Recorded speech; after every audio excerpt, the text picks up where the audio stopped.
Hello students, welcome to law excellence IAS academy. ఈరోజు మనం December 9 నాటి ఈనాడు న్యూస్ పేపర్లోని ఇంపార్టెంట్ కరెంట్ అఫైర్స్ మీద డైలీ క్విజ్ చూద్దామండి. ఈరోజు మన ఫస్ట్ క్వశ్చన్ చూడండి. భారతదేశంలో ఎఫ్డిఐ ట్రెండ్లకి సంబంధించి క్రింది స్టేట్మెంట్లను పరిగణించండి. So the question is about FDI trends in India. యాక్చువల్గా ఈరోజు ఈనాడు న్యూస్ పేపర్లో ఎఫ్డిఐలకి సంబంధించిన ఇంపార్టెంట్ గణాంకాలు అనేది ఇవ్వడం జరిగింది. సో ఆ కంటెక్స్ట్లో ఈ క్వశ్చన్ని ఫ్రేమ్ చేశామండి. సో ఫస్ట్ స్టేట్మెంట్ చూడండి.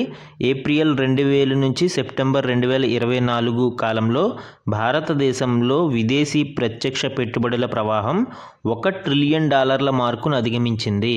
ఎస్, ఫస్ట్ స్టేట్మెంట్ కరెక్ట్ అండి. మనకి ఈరోజు న్యూస్ ఆర్టికల్ కూడా రావడం జరిగింది. భారతదేశంలో ఎఫ్డిఐస్ అనేవి $1,00,000 కోట్లు అంటే $1 ట్రిలియన్ మార్కుని అధిగమించడం జరిగింది. మన సెకండ్ స్టేట్మెంట్ చూడండి.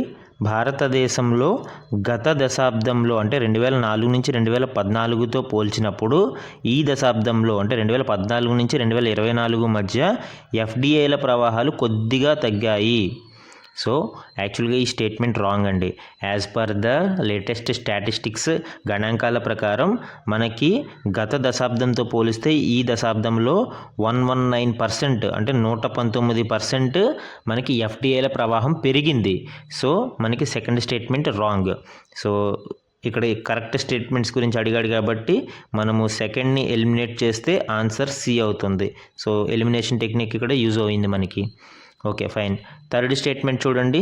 భారతదేశం యొక్క మొత్తం ఎఫ్డిఐ ప్రవాహాలలో మారిషస్ 25% వాటాను కలిగి ఉంది మరియు ఇది అతిపెద్ద పెట్టుబడి వనరుగా ఉంది. ఎస్, ఈ స్టేట్మెంట్ కరెక్ట్ అండి. భారతదేశం యొక్క మొత్తం ఎఫ్డిఐలలో 25% వాటా మారిషస్ నుంచే మనకి పెట్టుబడులు రావడం జరిగింది. And followed by Singapore 24% and America 10%. So answer ఏమవుతుందండి? 1 and 3. C is the correct answer. మన సెకండ్ క్వశ్చన్ చూడండి. ప్రార్థనా స్థలాల చట్టం 1991కి సంబంధించి ఈ క్రింది ప్రకటనలను పరిగణించండి. The question is about places of worship act 1991కి సంబంధించండి. ఫస్ట్ స్టేట్మెంట్ మనం చూస్తే ఈ చట్టం ఏదైనా ప్రార్థనా స్థలం యొక్క మత స్వభావాన్ని మార్చడాన్ని నిషేధిస్తుంది. ఎస్, ఫస్ట్ స్టేట్మెంట్ కరెక్ట్ అండి. ప్లేసెస్ ఆఫ్ వర్షిప్ యాక్ట్ 1991 అనేది status quo of religious structures అనేది మెయింటైన్ చేస్తుంది. అంటే ఇప్పుడు ఒక మతపరమైన కట్టడం ఏ స్వభావం కలిగి ఉందో, ఏ మతానికి సంబంధించి ఉందో అదే మెయింటైన్ చేయాలి అని ఈ యాక్ట్ చెప్తుందండి. అయితే ఈ యాక్ట్కి సంబంధించి కొన్ని ఎగ్జంప్షన్స్ కూడా ఉన్నాయండి. ఈ యాక్ట్ ఏవైతే పురాతన కట్టడాలు ఉన్నాయో అవి ancient monuments and archaeological sites act 1958 కింద అవి కవర్ చేయబడి ఉంటే ఈ యాక్ట్కి అవి వర్తించవు. అలానే ఈ ప్రార్థనా స్థలాల చట్టం 1991 అనేది అమలులోకి రాకముందే ఏవైనా వివాదాలు పరిష్కారం అయిపోతే ఆ వివాదాలు కూడా ఈ చట్టం పరిధిలోకి రావండి. And one more very important, ఈ అయోధ్య రామ జన్మభూమి యొక్క వివాదం అనేది కూడా ఈ చట్టం పరిధిలోకి రాదు. సో ఇక్కడ ఫస్ట్ స్టేట్మెంట్ కరెక్ట్ అండి మనది. అండ్ సెకండ్ స్టేట్మెంట్ చూడండి. ఈ చట్టం ప్రారంభమైన తేదీ మార్పిడి నిషేధానికి సంబంధించిన కట్ ఆఫ్ తేదీగా నిర్ణయించబడింది. సో ఇక్కడ సెకండ్ స్టేట్మెంట్ రాంగ్ అండి. ఎందుకు? ఈ చట్టం 1991లో నుంచి అమలులోకి వచ్చినా కూడా కట్ ఆఫ్ తేదీ వచ్చి 15th ఆగస్ట్ 1947 అంటే మనకి స్వాతంత్ర్యం వచ్చిన రోజు నుంచి దీనిని కట్ ఆఫ్గా నిర్ణయించారు. సో అప్పుడు ఆన్సర్ ఏమవుతుందండి? కరెక్ట్ స్టేట్మెంట్స్ గురించి అడిగాడు కాబట్టి 1 only correct answer. A is the correct answer ఇక్కడ. మన థర్డ్ క్వశ్చన్ చూడండి. ఇటీవల ఐక్యరాజ్య సమితి జనరల్ అసెంబ్లీ కింది వాటిలో ఏ రోజును ప్రపంచ ధ్యాన దినోత్సవంగా ప్రకటించింది? వరల్డ్ మెడిటేషన్ డేగా ప్రకటించింది. Option A June 21, option B December 21, option C January 21, option D November 21. Answer ఏమవుతుందండి? సో ఆన్సర్ బి డిసెంబర్ 21 అనేది మనకి కరెక్ట్ అండి. రీసెంట్గా ఈ వరల్డ్ మెడిటేషన్ డేకి సంబంధించి మనకి డిసెంబర్ 21న యునైటెడ్ నేషన్స్ జనరల్ అసెంబ్లీ ప్రకటించడం జరిగింది. అలానే జూన్ 21 చూడండి. జూన్ 21ని ఇంటర్నేషనల్ యోగా డేగా ఐక్యరాజ్య సమితి ప్రకటించడం జరిగిందండి. సో యోగా డే అయితే జూన్ 21, మెడిటేషన్ డే అయితే డిసెంబర్ 21. రెండు కన్ఫ్యూజ్ అవ్వద్దు. మన నెక్స్ట్ క్వశ్చన్ చూడండి.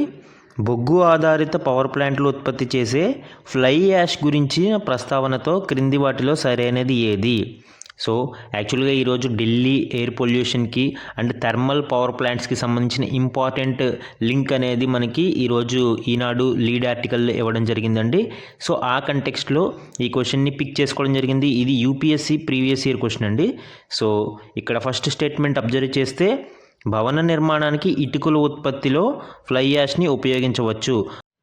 ఎస్, స్టేట్మెంట్ 1 అనేది కరెక్ట్ అండి.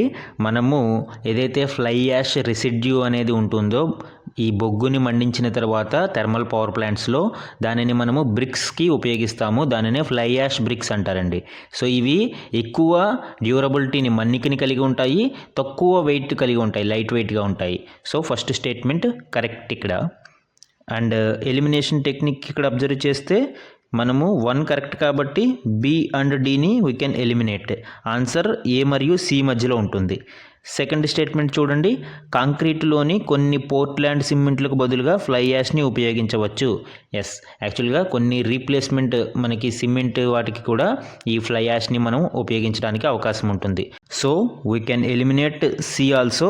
అప్పుడు ఆన్సర్ ఏమవుతుందండి? ఏ. 1 and 2 ఆర్ కరెక్ట్ ఇక్కడ. సో యాక్చువల్గా థర్డ్ స్టేట్మెంట్ కూడా చూద్దాము. ఫ్లై యాష్ సిలికాన్ డయాక్సైడ్ మరియు కాల్షియం ఆక్సైడ్ మాత్రమే కలిగి ఉంటుంది మరియు ఎటువంటి విషపూరిత మూలకాలను కలిగి ఉండదు. సో మాత్రమే అనేది ఎక్స్ట్రీమ్ స్టేట్మెంట్ అండి. జనరల్గా ఇలాంటివి ఎక్కువ శాతం రాంగ్ అయ్యే అవకాశం ఎక్కువగా ఉంటుంది. యాక్చువల్గా ఫ్లై యాష్ని మనం అబ్జర్వ్ చేస్తే ఫ్లై యాష్లో కాల్షియం ఆక్సైడ్, సిలికాన్ డయాక్సైడ్తో పాటు aluminium oxides and other minerals like magnesium, potassium, sodium లాంటివి కూడా ఉంటాయండి. సో ఇది మనకి థర్డ్ స్టేట్మెంట్ అనేది రాంగ్ అవుతుంది. మన లాస్ట్ క్వశ్చన్ చూడండి, ఇటీవల వార్తలలో ఉన్న డిఫ్రాక్టివ్ రోబోట్లకు సంబంధించి క్రింది స్టేట్మెంట్లను పరిగణించండి. సో ఈ డిఫ్రాక్టివ్ రోబోట్స్ అతి సూక్ష్మమైన రోబోట్స్ అండి. ఇవి మనకి ఈరోజు న్యూస్ ఆర్టికల్ ఇవ్వడం జరిగింది. సో ఆ కంటెక్స్ట్లో ఈ క్వశ్చన్ని ఫ్రేమ్ చేసాం. ఫస్ట్ స్టేట్మెంట్ చూడండి, ఈ రోబోలు 2 నుంచి 5 మైక్రాన్ల మధ్య ఉంటాయి. Yes, the statement is correct. ఇవి 2 నుంచి 5 మైక్రాన్ల మధ్య అతి సూక్ష్మ పరిమాణంలో ఉంటాయి కాబట్టి వీటిని మైక్రోస్కోపిక్ రోబోట్లు అని కూడా పిలుస్తారు. సో ఈ ఫస్ట్ స్టేట్మెంట్ అనేది కరెక్ట్ అండి. సెకండ్ స్టేట్మెంట్ చూడండి, ఇవి అయస్కాంత నియంత్రణ ఆధారంగా కదులుతూ కాంతి వివర్తన పరిమితిలో పనిచేసే కొత్త తరగతి మైక్రోస్కోపిక్ రోబోట్లు. Yes, second statement is also correct. ఇవి యాక్చువల్గా మ్యాగ్నెటిక్ ఫీల్డ్ని క్రియేట్ చేయడం ద్వారా ఆ మూవ్మెంట్ని జనరేట్ చేయగలుగుతామండి. ఏ విధమైన బ్యాటరీ కానీ ఎక్స్టర్నల్ ఎనర్జీ కానీ ఈ మైక్రోస్కోపిక్ రోబోట్లకి ఉండవు. కేవలం మ్యాగ్నెటిక్ ఫీల్డ్ ఆధారంగా ఇవి మూవ్ అవుతూ ఉంటాయి. అలానే డిఫ్రాక్షన్ ఆఫ్ లైట్ని ఉపయోగించుకుని అంటే కాంతి వివర్తనాన్ని ఉపయోగించుకుని ఇవి టెలిస్కోపిక్ యాక్టివిటీ చేస్తుంది కాబట్టి వీటిని డిఫ్రాక్టివ్ రోబోట్స్ అని కూడా పిలుస్తారండి. సో ఇక్కడ స్టేట్మెంట్స్ ఇన్కరెక్ట్ స్టేట్మెంట్స్ గురించి అడిగాడు కాబట్టి బోత్ ద స్టేట్మెంట్స్ కరెక్ట్ కాబట్టి ఆన్సర్ ఏమవుతుందంటే D, neither 1 nor 2. So D is the correct answer. So ఇవి ఈరోజు ఈనాడు న్యూస్ పేపర్లోని ఇంపార్టెంట్ కరెంట్ అఫైర్స్ మీద డైలీ క్విజ్ అండి. Thank you very much.